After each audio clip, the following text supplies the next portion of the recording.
बिहार का चुनाव जो है वो संपन्न हो चुका है, जो नतीजे हैं वो ईवीएम में कैद है, लेकिन सवाल अभी ये है कि वाकई जो नंबर गेम नजर आ रहे हैं, जो आंकड़े इस समय नजर आ रहे हैं एग्जिट पोल पे, क्या वही तस्वीर 14 को भी होगी? देखिए क्या हुआ कि ऑपरेशन सिंदूर के बाद ही पहला इलेक्शन था, तो हर बार क्या है, बीजेपी के लिए हर चुनाव, हम बार बार ये कहेंगे, बीजेपी के लिए हर चुनाव जीतने के लिए वो लड़ती है। अमित शाह खुद कहते हैं कि चुनाव हम सिर्फ लड़ने के लिए नहीं लड़ते हैं। तो ये कहा था कि लिटमस टेस्ट होगा कि कैसे हमने घर में घुस के मारा, क्योंकि आपने देखा होगा ऑपरेशन सिंदूर के बाद विपक्ष ने तमाम तरीके के सवाल उठाए और पार्लियामेंट किस तरीके से चली, सवाल पूछे गए, क्या हुआ, कैसे हुआ, सीज फायर क्यों हुआ, ट्रम्प के कहने से हुआ। हालांकि आयरनी ये है कि ये नतीजे आते आते एक और ब्लास्ट हुआ, इस पे भी देश के 140 करोड़ लोग इंतजार कर रहे हैं कि आखिर क्या हुआ।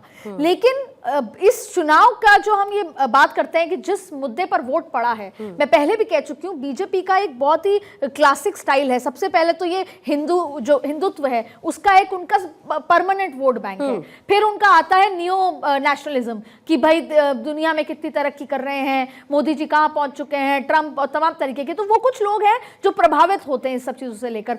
फिर उनके लाभार्थी आते हैं जिनको डायरेक्ट बेनिफिट होता है, जैसे एक महिला एक बहुत बड़ा है, पेंशन स्कीम है, तमाम तरीके की। उसके बाद उनके कार्यकर्ता आते हैं, तमाम तरीके की चीजें आती हैं। तो इस वोट बैंक में वो हिंदुत्व वाला वोट बैंक फिट होता है यहाँ पर। अब ये सेकंड फेज में इस तरह की चीज हुई है, एक अलग मुद्दा है, लेकिन भारतीय जनता पार्टी का सेट मेड्यूल है। पर भारतीय जनता पार्टी को यह पता है कि वो अकेले इस रण को नहीं जीत सकती, और कोई भी पॉलिटिकल पार्टी अकेले बिहार में नहीं जीत सकती। इसलिए उन्होंने नीतीश बाबू का साथ लिया। पिछली बार 2020 में अलग मामला था, इस बार उनको समझ आया, और जैसे जैसे आगे बढ़े उनको समझ में आया कि नीतीश बाबू का तो हाथ पकड़ना ही पड़ेगा।